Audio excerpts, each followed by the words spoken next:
Hi guys, welcome back to NW28 Airsoft. Today I'm going to be doing an unboxing and also a gun review on this, which is the ARP 556.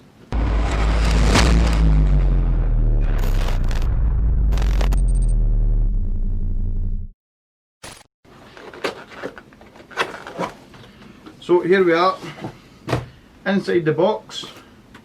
First thing I can pick up is the Airsoft G&G gun catalogue. I mean, it's pretty extensive if you know anything about G&G. I mean, the list goes on and on and on. We also have the G&G ARP 556 manual, which gives you a blow up of the gun in different parts of the gun and also different languages, which is a bonus. To the gun itself, we have here the G&G ARP 556. We also get the notorious G&G jamming rod and their standard 350 or 400 mag high cap. So we'll take all this out of the box, leave the jamming rod in there because we don't need it because we will not be shooting at the moment.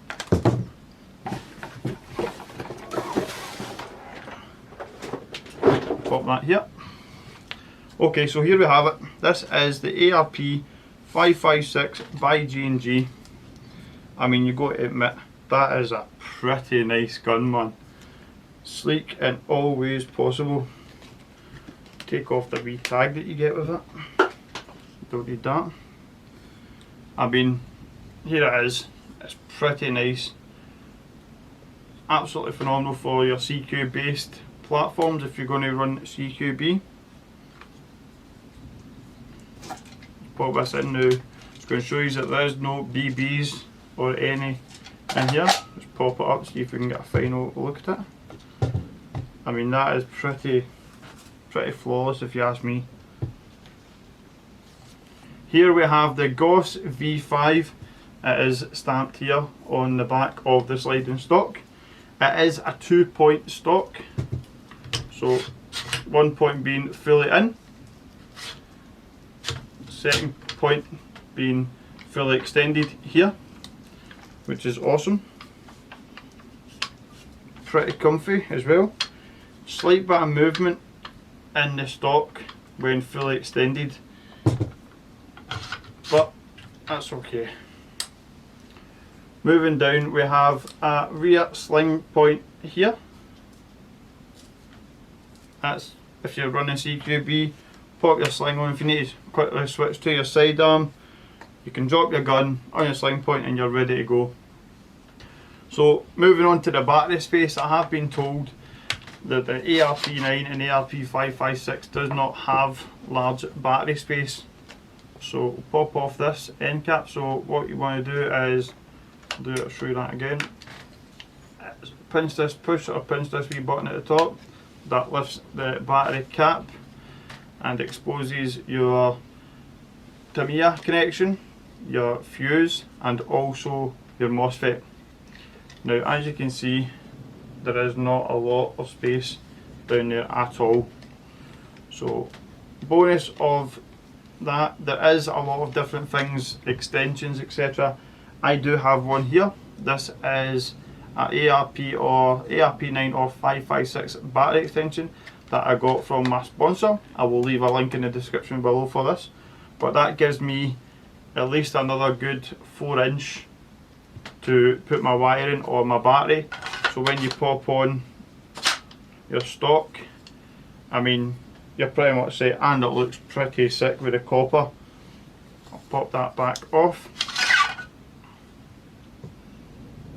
And this is it here. It's literally just a 3D made battery extension, but it looks awesome. Now with batteries, I have a few different batteries here, just two. I've got this, which is a crane stock.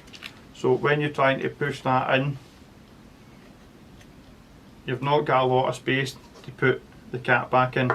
So you're pretty limited on batteries, also battery choice. Got this one, I mean this does fit in, but you need to take out the MOSFET for that, so you're also left with a lot of wires coming out. So the battery extension, I mean it's not a must, but I would personally say it is a must for bigger batteries and for more space. So pop that cap back on, pop the stock back on. So moving on to the top, we have the 20mm wrist rail, front to back. We also have these fantastic G&G iron sights. Now they're not the polymer crappy ones that you get, they are all metal and they are all adjustable. So from the front one, you've got this little rotary part which moves your pin up and down. From the back one, you have a twist section, which is this section here. Twist that, moving your back sight up and down, which is an absolute bonus. I mean, I can't get over the absolutely great quality of these sights. Obviously self-explanatory, you can move them back and forth the wrist rail if you want to, but I think the position that they're in at the moment is pretty decent, especially the snapback. It's not going to pop up when you're running around. It's got quite a good, you need to give it a good wee pull to get it back into the position that you need. So it's not crap and cheapy tacky made. Moving on to the charging handle. The charging handle is the new style. If you turn it this way, it actually looks like the Batman logo. It looks awesome. So pull back charging handle, releases the dust cover and allows you access to your hop up. And we have here this wee section here which releases the 6 months later. forward assist spring release. That's what that's for. That's the forward assist spring release here. Going down to this section here, we have ambidextrous fire selector. As you can see, I'm moving it on this side and it should be moving here. Turn the gun round, same again.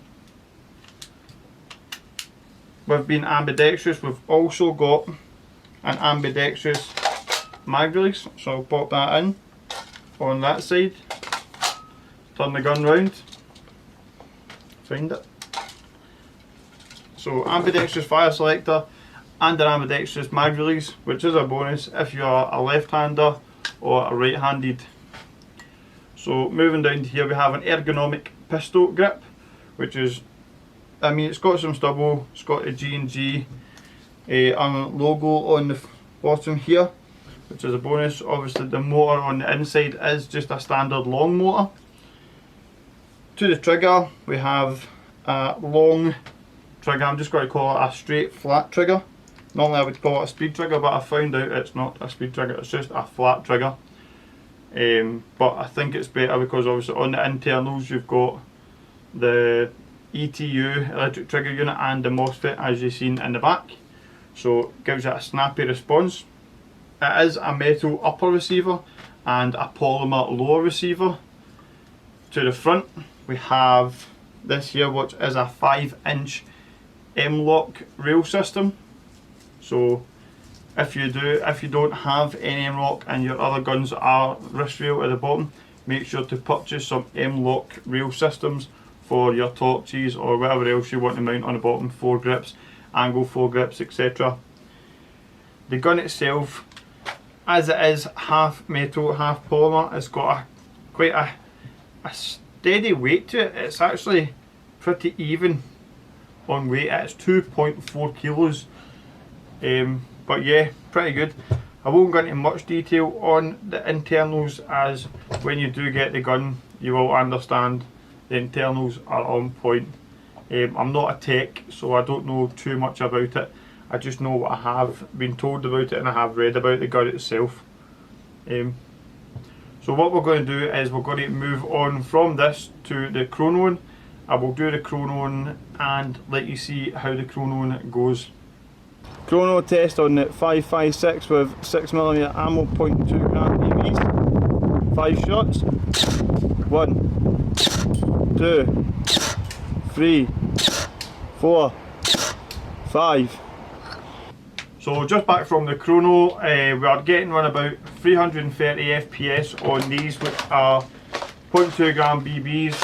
If you've not popped over here, make sure you pop over 6mm ammo. You do any BBs you need from non-bio to biograde to tracers.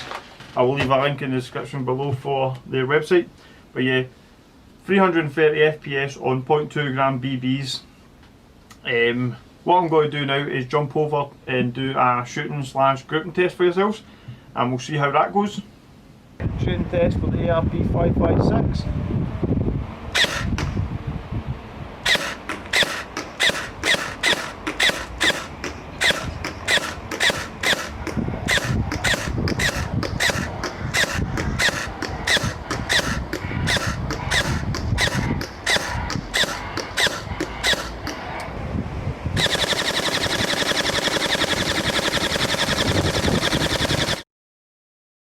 Okay, so the shooting test and the grouping test has been done. As you can see in the lower right hand side of the screen, we are pretty decent. I mean, it's pretty fair for the distance that we are shooting it.